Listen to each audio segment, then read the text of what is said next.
일본군 위안부 피해자들이 일본 정부를 상대로 제기한 손해배상 소송이 정식 재판에 회부된 지 약 5년 만입니다. 5년 만에 1심을 승소를 했는데요.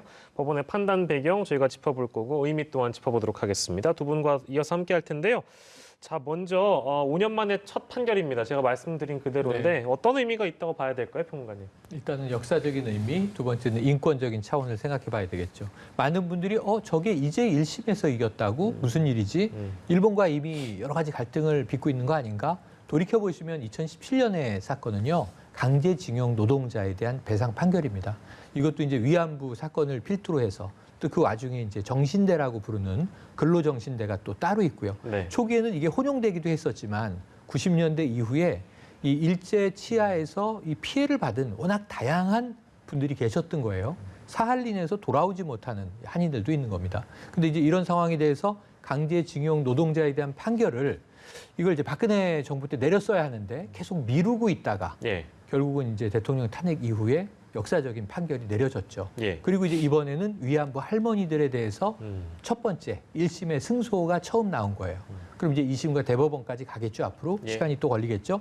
그럼에도 불구하고 우리나라의 법정에서 이제 이 역사적으로 과거 식민 시대에 벌어졌던 개인들에 대한 돌이킬 수 없는 피해, 막대한 피해 여기에 대해서 최소한의 사죄적 차원에서 배상을 함이 마땅하다라고 하는 것을 아니 그 가해자가 누군지를 보면 일본이잖아요.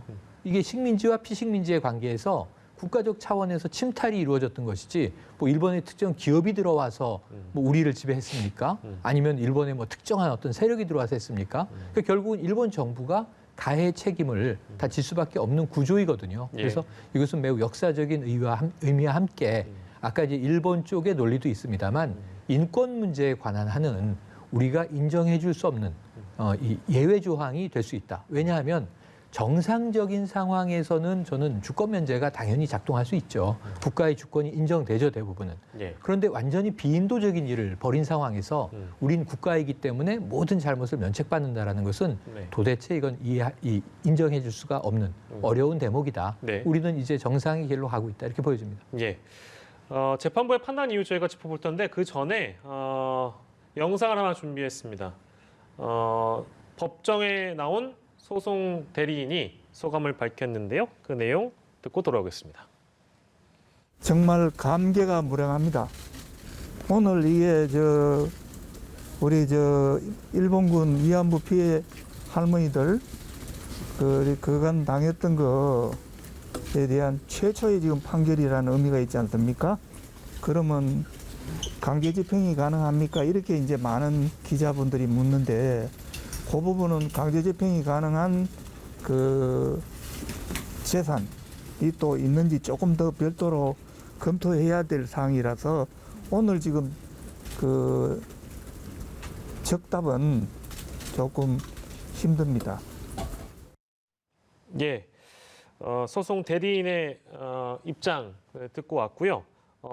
앞서서 최영렬 평론가께서 주권 면제라는 표현을 해주셨습니다. 뭐 대대적으로 보도가 됐습니다만 오늘 재판의 쟁점이라는 것은 이제 주권 면제로 큰 틀에서 요약이 될 수 있었을 텐데 어떻게 재판부가 판단을 했고 그 판단의 이유에 대해서는 변호사님께 설명을 해주시면 좋을 것 같네요. 네, 일본에서는 소송이 시작될 때부터 이건 주권 면제이기 때문에 주권 면제 원칙이 적용이 되기 때문에 소송이 각하되어야 된다 이렇게 주장을 했습니다. 그 주권 면제라는 게 한 나라의 법원이 다른 나라를 상대로 하는 재판은 할 수 없다라는 이 국제관습법인데요. 이게 조약도 아니고 국제관습법이고 취지 자체가 한 나라의 이제 주권을 존중한다라는 입장에서 만들어진 거기 때문에 절대적인 건 아니다라는 입장이 우세했습니다. 왜냐하면 이렇게 반인도적인 행태에 대해서 주권 면제를 해준다고 하면 이 부분에 대해서 제재를 가할 수 있는 방법이 전혀 없거든요.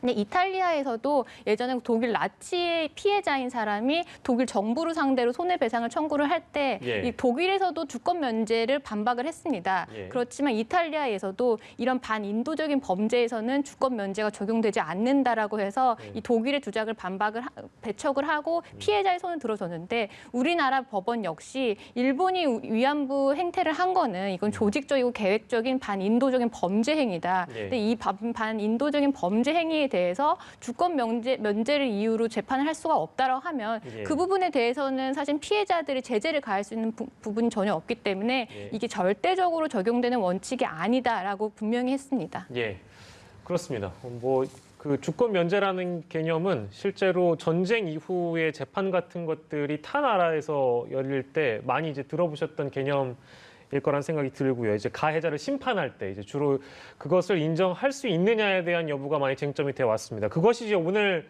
또한 어떤 쟁점이 된 것이고요. 그리고 익숙한 단어입니다. 1965년 한일 청구권 협정, 2015년 한일 위안부 합의. 이것 때문에 할머니들의 그 손해배상 청구권이 소멸했다고 볼 수 없다. 이것도 이제 재판부가 강조한 내용이죠. 네, 맞습니다. 이게 과연 많은 사람들이 걱정을 했습니다. 65년 한일 청구권 협정이랑 2015년에 있었던 한일 위안부 합의가 과연 이 손해배상 청구권에 영향을 줄 것인지 이 부분에 대해서 많이 우려를 했는데요. 재판부는 역시 이 한일 위안부 합의나 아니면 그 이전의 65년 협정 자체는 예. 이 손해배상 청구권에 영향을 주지 않는다라는 점을 분명을 했습니다. 그 이전의 협정이나 합의에 있어서 사실 피해자를 직접 관여한 건 아니거든요. 네네. 그리고 그로 인해서 지급된 돈이 과연 법적인 배상금이냐 이런 부분에 대해서 사실 논의가 있었는데 이 피해자들이 직접적으로 관여하지 않았기 때문에 이 손해배상 청구권이 소멸되지 않았다 이렇게 본 것입니다. 예, 알겠습니다. 그리고 일본 정부 측 뭐 재판 과정에 참여하지 않았다고 저희가 일찍이 보도해 드렸는데 이 소송 자체가 이제 무효니까 항소하지 않겠다라는 입장입니다. 그러면 이제 차후에 실제 이 배상을 받을 수 있는 것인가? 그 여부를 많이들 궁금해하신 것 같아요. 그것도 쉽지 않을 것 같은데요. 어떻습니까? 네, 일단 항소를 하지 않으면 이제 판결이 확정이 되기 예. 때문에 확정 판결로 인해서 강제 집행을 할 수가 있는데 과연 강제 집행을 할 수 있겠느냐 이런 실효성에 대해서 약간 의문이 남습니다. 네. 우리나라뿐만 아니라 일본도 민사소송법에 다른 나라에서 받은 판결을 국내에서 그러니까 자국 내에서 집행할 수 있도록 하는 이 규정이 있긴 있습니다. 예. 근데 다만 그 규정이 적용이 되려면 요건 중에 하나가 그 나라에서 그 외국에서 재판을 할 때 그 나라에 재판권이 있어야 된다라는 걸 요건을 충족을 해야지 일본 법원에서 일본 내에서 집행하는 걸 허용을 해주는데 네네. 지금 일본의 입장은 우리나라에 재판권이 없다라고 계속 지속적으로 주장을 했기 때문에 예. 과연 이런 일본 법원이 이 집행을 허용해주겠느냐 이런 부분에 사실 의문이 남고요. 또 하나는 이제 일본에 이제 집행을 하지 않더라도 우리나라에 있는 일본 정부의 재산이라든지 네. 이런 부분에 있어서 사실 집행에 대해서는 한번 꾀해볼 수 있을 것 같은데 예. 근데 다만 이런 일본 태도를 보면 우리나라에서 강제 집행을 나간다고 해도 예. 뭐 청구에 집행 이의 소송을 한다든지 해서 계속 뭔가 이의를 제기함으로써 이 집행 자체가 실제로 이루어지는 데까지는 꽤 시일이 걸릴 것 같습니다. 예, 이제 법적으로 전망을 다 해주셨는데 그만큼 쉽지 않다라는 진단을 내려주셨어요. 근데 이거는 이게 참 진짜 쉽지 않을 거라는 생각도 저 또한 들고 아마 많은 분들이 너무나 당연한 판결인데 네. 이 일본의 입장이 이 재판 자체가 무효라고 지금 주장하고 있으니까요. 아까 변호인의 얘기를 들어보시면 제일 안타까운 게 할머니들이 이제 사실 날이 얼마나 남았는가. 여기서 돈이 목적이 아닌 것이죠. 사실은 사죄를 받아내기 위해서 법적인 판단, 우리가 이겼고 당신들이 졌다. 이것을 꼭 받고 싶으신 거예요.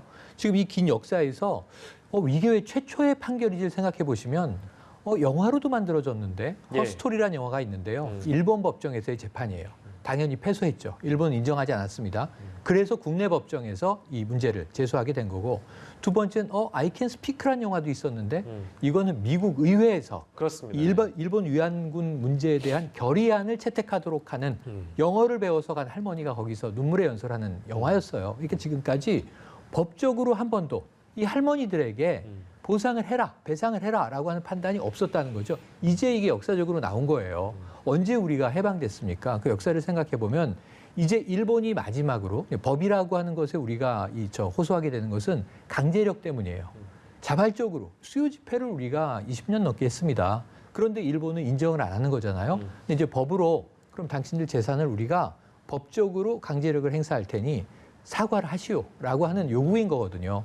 저 이제 남은 마지막 단계 하나가 외교적인 수순이에요. 그러니까 일본이 정말 이 부분에 있어서 어떤 자존심 문제라는 것도 이해는 돼요. 역으로 이제 생각을 해보면.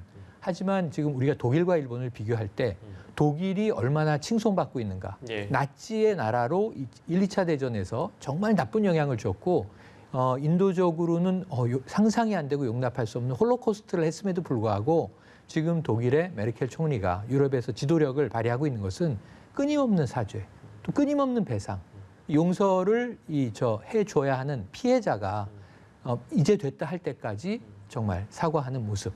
이런 것들이 오히려 이제 어떤 국제적인 반향을 역으로 불러일으키게 된 거거든요. 네. 그러니까 일본은 지금 이 완고한 이미지를 탈피해야 세계적인 선진 국가가 될 수 있습니다. 이게 경제력으로만 되는 것도 아니고요. 예, 예. 그래서 지금 코로나 때문에 고통받고 있는 것 많이 이웃 나라로 안타까운데 예. 이제는 과거사에 대해서 진솔한 사과에 나서야 할 때가 아닌가. 이것을 촉구하기 위해서 우리는 이 과정을 가고 있는 것이다라고 우리 국민들이 함께 이해하고 동참해 주셨으면 좋겠습니다. 예.